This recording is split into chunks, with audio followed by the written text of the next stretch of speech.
Well, look at what we have here growing on the path.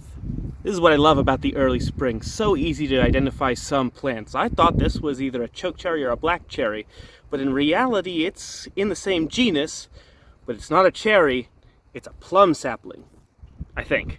I first thought this was a choke cherry like you can see here, but as you can tell the color is all wrong and the leaves aren't quite right either.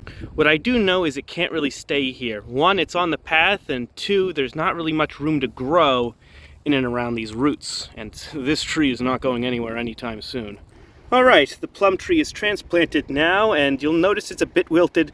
This is typical, although this is not the best transplant job I could have possibly done. I had an issue where I would transplant a tree and then it would immediately die, so I don't put that much effort into the first stage. This is just to see whether or not the transplant's going to take or not.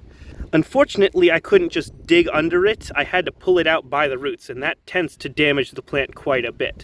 If this plant dies, at any rate, it was dead already where it was. If it lives, hey, free plum tree. Here it is about a week or two later, and doing better than I expected, but not perfect. The new leaves are quite nice, but the old ones, there's been trouble with too much water. I'm sure some of the roots have had issues.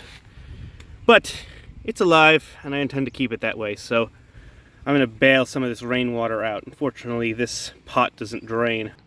I know this transplant probably looks like a mess to a lot of people, but this basin was intentional, so I at least did something right. So I got kind of fed up with this not draining, so I just forcibly rammed a sharpened stick through the bottom, and now it drains. So it's been over 2 months, and this thing is still kicking and doing fairly well for a transplant.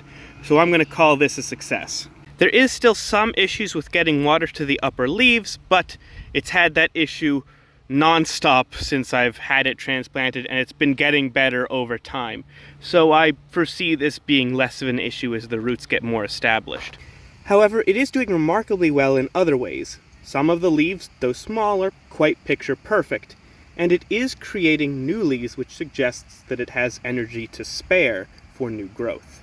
I'm not quite sure when and where I'm going to transplant this to a permanent location, but it does seem that given how well this is doing right here, I'm not in much of any hurry. Anyway, I do hope you've enjoyed watching this little plum tree, what is probably a plum tree, beat the odds and survive for over 2 months after being transplanted in one of the more difficult ways to transplant a small tree.